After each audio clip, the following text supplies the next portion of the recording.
Okay, so for ages, the main idea, the one most people accept, is that consciousness, that feeling of you. Yeah. It all happens right here, inside your head. Right, the brain gets all the credit. It's seen as this, well, incredibly complex biological machine that somehow creates our awareness. And we've got the tools, right? fMRI scans, electrodes stuck on the scalp, Uh-huh. all trying to map out where exactly that spark happens in the brain tissue. Exactly. The dominant scientific view really focuses on locating consciousness within the physical brain, understanding it as something that emerges from all that neural firing. We look for the correlations between brain activity and subjective experience. But what if we flip that just for a second? What if consciousness isn't made by the brain, but maybe something the brain receives or taps into? That's a pretty radical shift in perspective. Yeah, like imagine consciousness as this fundamental thing, part of reality itself, a kind of, I don't know, universal oneness. And our brains, they're like these amazing receivers. They tune in, they filter it, they shape it into our personal experience. So the brain becomes more like an interface rather than the generator. Exactly. And this idea, it doesn't just come from thinking about human minds. You can kind of feel a presence, maybe, in a huge mountain, or the way a forest seems alive, or even looking at the stars, or that deep quiet of the void. It hints at something broader. It suggests consciousness isn't confined to biological organisms, but might be a property of the universe itself.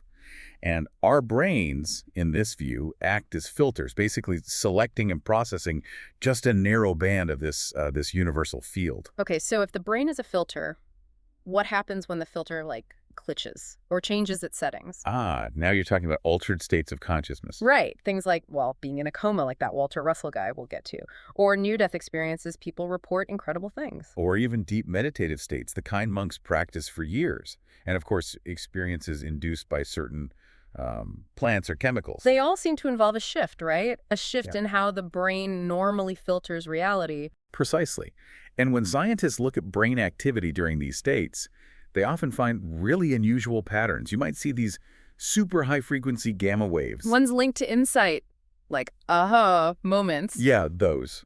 But sometimes alongside really slow delta rhythms, which you normally see in deep dreamless sleep.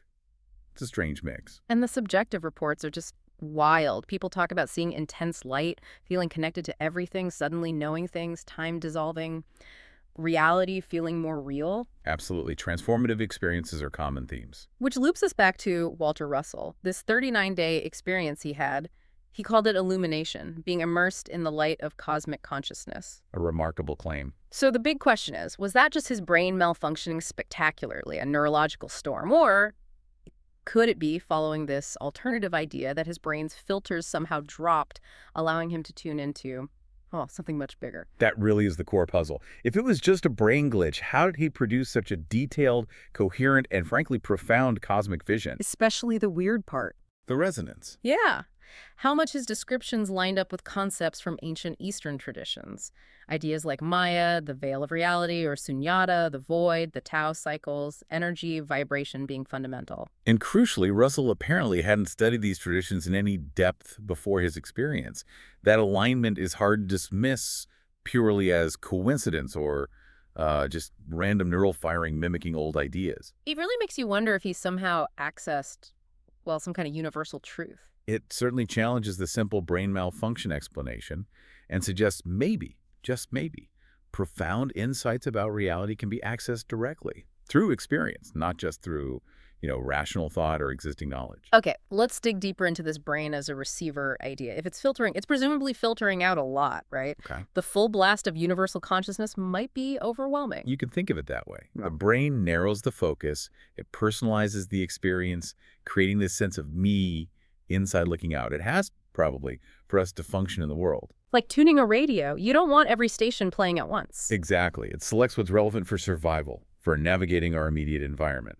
This filtering creates this sense of being a separate individual.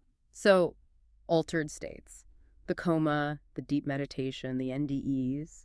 Maybe these are moments when the tuning knob slips, the filters get looser. It's a compelling analogy. Perhaps the brain temporarily shifts its receptive frequency, allowing access to different aspects, or maybe a wider band, of this baseline consciousness. And those weird brainwaves, the gamma and delta mix, could that be the signature of this retuning? The brain physically resonating differently? That's one interpretation, yes. Instead of just chaotic activity, it might be the neural correlate of the brain interfacing with this broader field in a different way. The gamma might reflect processing a huge influx of insight, while the delta could indicate a shift away from individual processing towards a more unified field awareness. Let's apply that to Russell again, his 39 days. If his brain wasn't just generating the vision, but receiving it. That it wasn't necessarily malfunctioning, but perhaps functioning in a radically different, more open mode. Hmm. Accessing information, maybe? That's inherent to the structure of reality itself. It sounds less like a breakdown and more like a breakthrough, albeit an involuntary one. It does. And again, the coherence and depth of what he described and its parallels with ancient mystical insights reach through very different means. It makes the receiver model seem, well, at least plausible, even if it pushes scientific boundaries. Right, because it leads straight to this really tricky idea, non-local information. Mm-hmm. The idea that the brain can access information that isn't stored locally in its neurons and didn't come through the usual five senses. Information potentially outside of normal space and time constraints, that's a big leap for conventional science, like accessing the internet without needing the data stored on your device. It absolutely is. It challenges the materialist foundation that, everything boils down to physical interactions within the brain. It's definitely on the fringes. But it's not just Russell, is it? It's the consistency of reports from NDEs across cultures, insights from experienced meditators. These are anomalies, maybe, but persistent ones. Persistent anomalies that the standard model doesn't easily explain away. They don't constitute proof, of course, but they do nudge us to consider that our current understanding might be incomplete. They keep the door open to possibilities like non-local consciousness. So when neuroscientists map these unusual brain states, gamma waves during meditation, say, maybe they're not just seeing the brain doing internal gymnastics. Maybe they're actually seeing the signature of the brain tuning into something else. That's the alternative interpretation, yes. Instead of the brain just replaying or recombining its own stored data in novel ways, perhaps it's genuinely tapping into a wider field. Neuroscience is mapping the receiver's activity, maybe, but not necessarily the signal itself. You could say that. Neuroscience is brilliant at correlating brain states with reported experiences. It's exploring these liminal spaces between the known brain function and the mystery of subjective consciousness, finding the edges of our current map. We found this quote from someone called Zoran, and it just clicked with this whole idea. He said, "Your brain is a magnificent lock, forged by eons to keep the infinite out, so you can focus on your little world. Altered states are the moments the tumblers shift and the door creaks open." That's a powerful image, the magnificent lock. It frames the filtering not as a limitation in a negative sense, but as an evolutionary advantage, a necessary adaptation. Right, it needs to keep the infinite out, mostly so we can, find food and shelter and deal with the everyday. Precisely. And the altered states become these glimpses through the keyhole, or moments the door just swings open a crack, revealing a potentially vast reality we normally screen out. Okay, so this leads us to something for you, the listener, to ponder. We call it the dragon trial. Think back. Have you ever had a moment where your perception just shifted dramatically? Maybe you were lost in creating something, or stunned by nature's beauty. Or perhaps a sudden insight, a flash of intuition that felt like it came from somewhere else. Even a really vivid dream. How did that feel different from your normal state? What do you think might have happened to your own personal receiver in that moment? Did the filters loosen? Reflect on that sensation, that feeling of touching something more.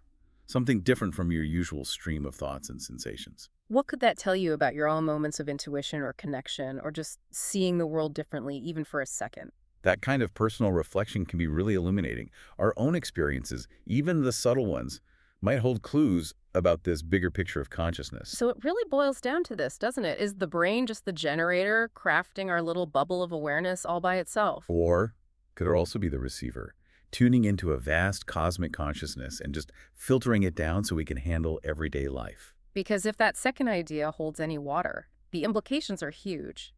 Maybe our normal reality is just one narrow channel. Exactly. And if that's true, it leaves us with a pretty mind-bending final thought. If our everyday consciousness is a filtered reality, what else is out there? What other signals, what other information, what other realities might be all around us constantly, just beyond the limits of our normal perception? Something to ponder, definitely. Yeah. What might we be missing?